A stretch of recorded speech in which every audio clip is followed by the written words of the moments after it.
Yo tenía 7 preguntas, no voy a hacer ninguna de las que tenía preparada. Después de escucharla, quiero optar por hacerle otras preguntas.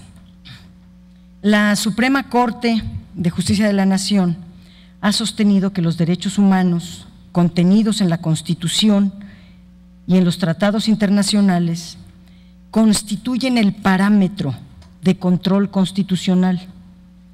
Cuando la Constitución tenga una restricción expresa al ejercicio de los derechos humanos, entonces se debe de aplicar lo que la Suprema Corte de Justicia de la Nación llamó el test tripartita.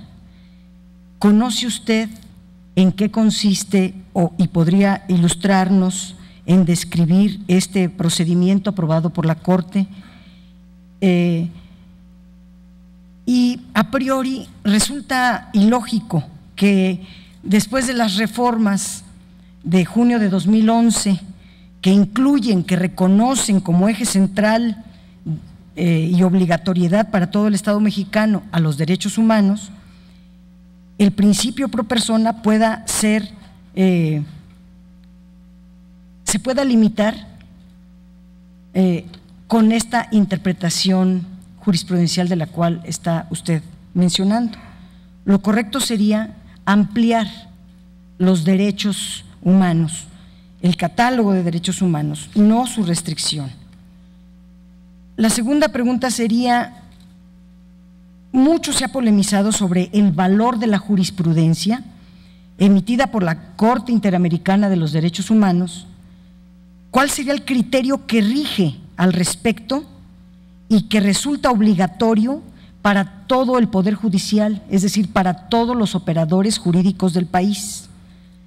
Esas serían mis 2 preguntas.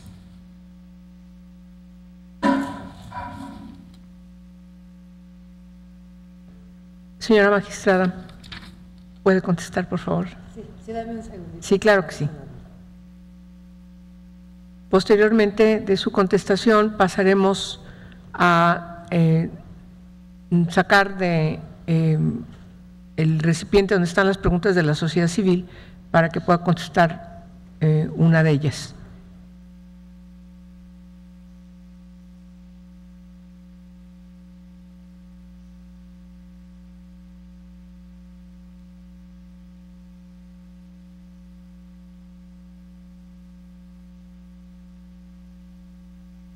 Muchas gracias, senadora Padierna. Gracias, señora senadora. Ese test tripartita a que se ha referido, senadora, si mal no recuerdo, es aquel que nos lleva a 3 formas de solución cuando hay problema de interpretación en materia de derechos humanos. Primero, conforme a la cláusula de interpretación conforme, si no puedo aplicarlo a través de ese principio de optimización, entonces voy al principio pro homine. Y si este me lo permite, la tercera postura es entre 2 o más con disposiciones de interpretación de los derechos, tendré que ir por la que más convenga. Incluso ha habido algunos asuntos en los que se decreta la inaplicación de alguna norma o de algún artículo para poder dar mayor oportunidad o acrecentar los derechos humanos de las personas que están implicadas en un asunto. Y el valor de la jurisprudencia de la Corte Interamericana de Derechos Humanos obliga no solo al Poder Judicial de la Federación, sino a todas las autoridades, cuando en esa jurisprudencia el Estado mexicano ha sido parte. Cuando el Estado mexicano no ha sido parte ni da una protección mayor a derechos humanos, no es una cuestión que únicamente puede darle alguna oportunidad o alguna interpretación, o es orientador nada más de las autoridades en México, pero no algo que deba de cumplirse de manera obligatoria. Su derecho a réplica, señora senadora Padierna. Bueno, varias cosas. Primero, la Suprema Corte de Justicia de la Nación y la Corte Interamericana de los Derechos Humanos establecen que un derecho humano solo se puede tener cierta limitante si se cumple el principio del test tripartita. Este cubre 3 requisitos.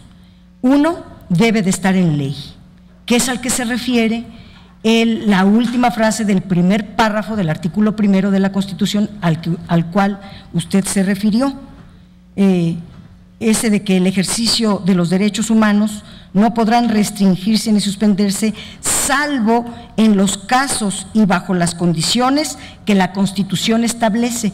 O sea, primer requisito, tiene que estar en ley. La Constitución tiene sus leyes, me refiero al Código Penal, de procedimientos penales. 2, debe estar orientada a cumplir con un objetivo de la Convención Americana de los Derechos Humanos. Si no, no.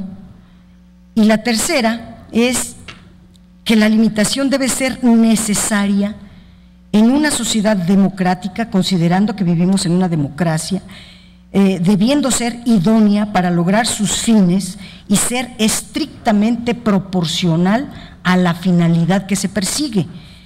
Este principio o test tripartita es el que ya determinó, por aquí tengo la jurisprudencia, bueno, ya determinó la Corte Interamericana de los Derechos Humanos y la Suprema Corte.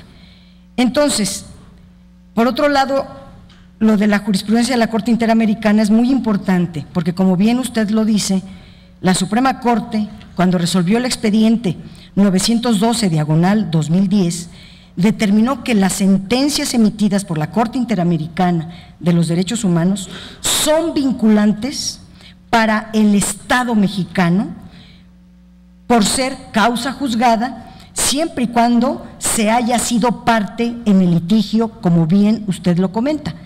Pero luego, en una nueva reflexión, la Suprema Corte de Justicia consideró que los pronunciamientos de la Corte Interamericana de los Derechos Humanos integran una doctrina jurisprudencial interamericana, cuya fuerza vinculante debe entenderse como un estándar mínimo para todos los países que han reconocido competencia de la Corte.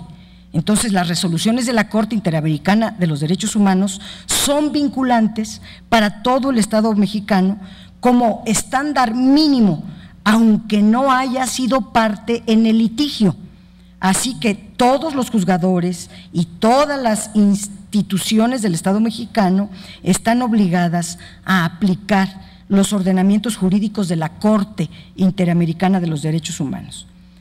El respeto a los derechos humanos es una obligación para todo el Estado mexicano.